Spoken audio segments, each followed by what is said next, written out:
Morning class आचार्य सदाशिव शिक्षा संस्थान की ऑनलाइन क्लास में आपका स्वागत है। आज हम हिंदी सेकेंड सेमेस्टर के हिंदी शिक्षण के बारे में अध्ययन करेंगे। आइए देखते हैं आज का प्रथम चैप्टर आपका क्या है। प्रथम चैप्टर है आपका सुनना और याद करना। इसमें देखिए है श्रवण का महत्व। अब इसके बारे में हमें जानना चाहिए। भाषा शिक्षा के अंतर्गत सुनने का महत्वपूर्ण स्थान है, क्योंकि यही वह प्रथम कौशल है जिसे बालक सर्वप्रथम सीखता है। इसके अभाव में, सुनने अथवा श्रवण के अभाव में बच्चा लिखना, पढ़ना, बोलना असंभव नहीं होता उसका, लेकिन कठिन जरूर हो जाता है। इसलिए भाषा के समुचित तथा पर्याप्त विकास के लिए व्यक्ति में सुनने की योग्यता और क्षमता का होना आवश्यक होता है। आगे आप देखिए श्रवण विकास की प्रक्रिया। बालकों में विभिन्न माध्यमों से निम्न प्रकार से सुनने का अवसर प्रदान करना चाहिए। अध्यापक हो या अभिभावक हो, हमें यह चाहिए कि बालकों को कई तरीकों से, जैसे उसे छोटी छोटी कहानी बताना, छोटे छोटे वाक्यों का प्रयोग कराना, 2-1 अक्षर वाले शब्दों का प्रयोग कराना, छोटी छोटी ध्वनियों का, मात्राओं का, अनेक प्रकार से ज्ञान कराना, उसके बारे में बातचीत करना, कहानी, चुटकुलों, कविताओं आदि के माध्यम से हमें चाहिए कि हम बच्चों के सामने अपनी वाणी को प्रस्तुत करते रहें, जिससे उनके सुनने की क्षमता में वृद्धि हो। तीसरा पॉइंट आपका है श्रवण दोष। श्रवण दोष किस कारण होता है ये भी हम जानें कि जब व्यक्ति किसी भी व्यक्ति अथवा ध्वनि यंत्रों द्वारा उच्चरित शब्द को, सार्थक शब्दों को स्पष्ट रूप से सुन करके उसके अर्थ को ग्रहण नहीं कर सकता है, तब समझिए कि उसके अंदर उसका यह श्रवण दोष उत्पन्न हो रहा है। इसलिए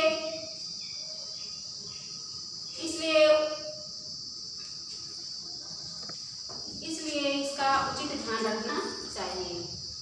अगला पॉइंट है आपका श्रवण दोष के कारण। श्रवण दोष किस वजह से उत्पन्न होता है, इसके कारण कितने हैं, आइए देखते हैं।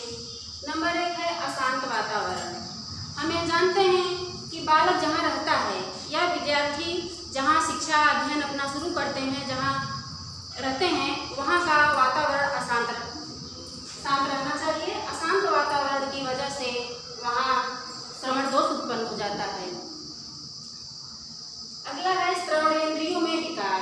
हम ये जानते हैं जब बालक के श्रवणेंद्रियों में, यानी जिसके द्वारा हम सुनते हैं, किसके माध्यम से सुनते हैं, कान के द्वारा, कान में यदि किसी प्रकार की बीमारी, कोई विकार उत्पन्न होता है, तब भी श्रवण दोष हो जाता है।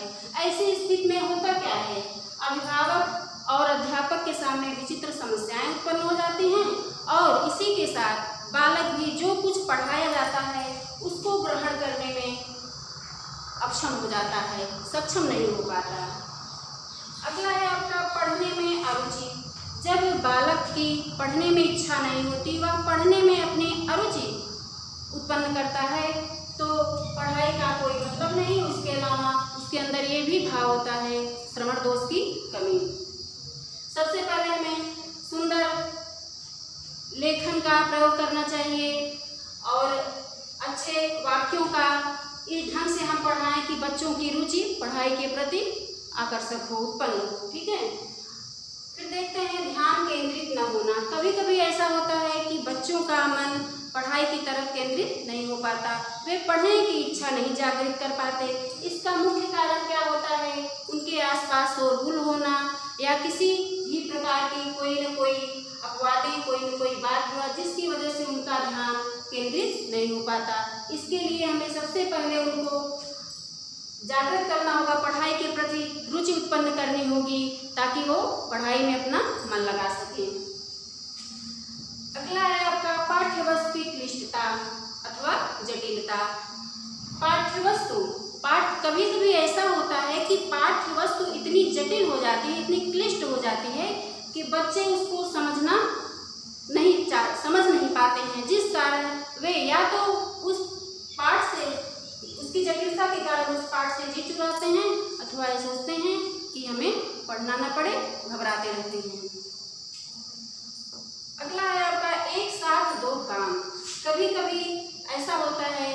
कि अध्यापक द्वारा बच्चों के सामने एक साथ दो काम करने की अनुमति दे दी जाती है। एक साथ दो काम का मतलब लिखना और श्रवण करना। जब अध्यापक पढ़ाएं तो उन्हें यह ध्यान देना चाहिए कि श्रवण करना और लिखना दो काम एक साथ न हो। ऐसा करने से बच्चा या तो लिख पाता है या श्रवण कर पाता है, लेकिन अगर वह लिखता है तो श्रवण से उसका दिमाग फट जाता है और श्रवण करने में वह कमजोर पड़ जाता है। कक्षा में कठोर नियंत्रण। आइए देखते हैं कक्षा में कठोर नियंत्रण इसका मतलब क्या है। जैसे कभी कभी अध्यापक द्वारा क्लास में अत्यधिक कठोर नियंत्रण कर दिया जाता है, यानी डांटना फटकारना, जिसकी वजह से बच्चा डर जाता है और वह डरने की बजाय क्या करता है, शांति से बैठा रहता है। न तो अध्यापक द्वारा पढ़ाई गई बातों पर ध्यान देता है, न उसको पढ़ता है, न समझ पाता है, डर लेकर के बैठा रहता है। ऐसी अवस्था में अध्यापक को चाहिए कि वह बच्चों को डराए ना, नियंत्रण तो रखना चाहिए लेकिन इतना भी नहीं। आइए अब देखते हैं श्रवण दोष का निराकरण। इसका निराकरण कैसे होता है। इसके निराकरण के लिए हम क्या करें, पहला नंबर तो हम देखते हैं शांत वातावरण। विद्यार्थी जहाँ रहते हैं, जहाँ पढ़ते हैं, वहाँ का वातावरण शांत रहना चाहिए। अशांत रहने पर बच्चा पढ़ नहीं सकता है, इसलिए वातावरण का शांत होना आवश्यक रहता है।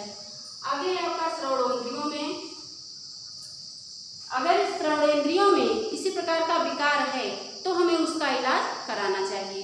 इसके लिए हमें चाहिए अभिभावक को जागरूक करें, बच्चे का इलाज हो ताकि वह पढ़ने में सक्षम हो सके, बातों को सुन सके। फिर है आपके पढ़ने में अरुचि। जैसे अगर बच्चा पढ़ने में रुचि नहीं ले रहा है तो हमें उसके लिए प्रेरित करना चाहिए शिक्षा के लिए, जिससे उसके दोषों का, श्रवण दोष का निराकरण संभव हो सकता है।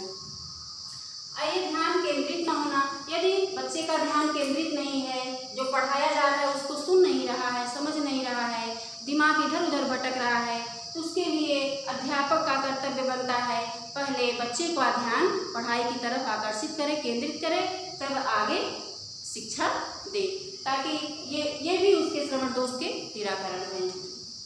आगे आता है पाठ्यवस्तु की क्लिष्टता।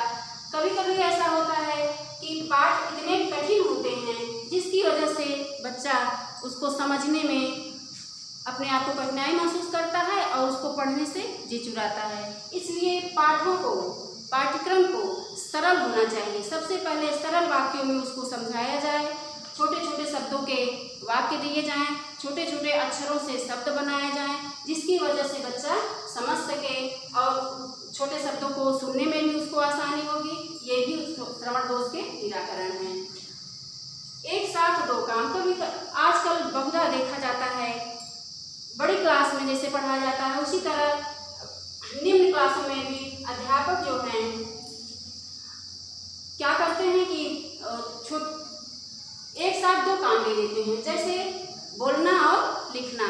टीचर बोलते रहते हैं और बच्चे लिखें। ऐसा करने से भी बच्चों के अंदर सुनने की क्षमता कम हो जाती है, इसलिए एक साथ दो काम नहीं कराना चाहिए। कक्षा में कठोर नियंत्रण। कभी कभी ऐसा होता है कक्षा में कठोर नियंत्रण यानी अध्यापक द्वारा डांट फटकार दिया जाता है, शासन अधिक किया जाता है। ऐसा करना अनुचित है।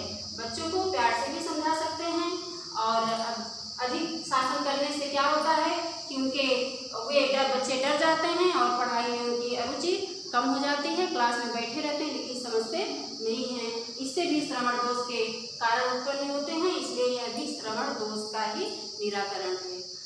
Thank you.